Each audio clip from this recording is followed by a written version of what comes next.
कारण उपमुख्यमंत्री एकनाथ शिंदे आज पंतप्रधान नरेंद्र मोदींना भेटणार असल्याची माहिती आहे। पंतप्रधान मोदी जेएनझीच्या आंदोलनानंतरच्या परिस्थितीचा आढावा घेण्याची शक्यता आहे।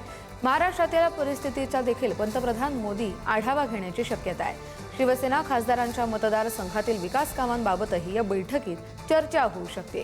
तर संभाव्य मंत्रिमंडळ विस्ताराबाबत देखील या बैठकीत चर्चा होण्याची दाट शक्यता आहे। या संदर्भातले अधिकचे अपडेट घेऊया आपले प्रतिनिधी शिवाजी काळे यांच्याकडून। शिवाजी, ही भेट कधीपर्यंत होऊ शकते? भेटीची वेळ अद्यापर्यंत समोर आली नसली तरी पंतप्रधान नरेंद्र मोदी आणि एकनाथ शिंदे यांच्यामध्ये भेट होत आहे। एक महत्त्वाचा मुद्दा आहे, शिवसेनेच्या ठाकरे गटाच्या खासदारांची फूट झाल्यानंतर ही भेट होत आहे।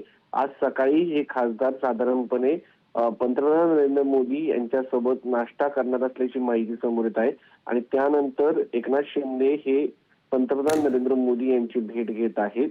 त्यामुळे या भेटीला एक वेगळं महत्त्व प्राप्त होत असल्याचं समजतंय। बरोबर शिवाजी, तुम्ही असे जोडलेले राहा कारण पुढची एक महत्त्वाची बातमी आहे, त्यावर देखील तुमच्याकडून इनपुट्स हवे।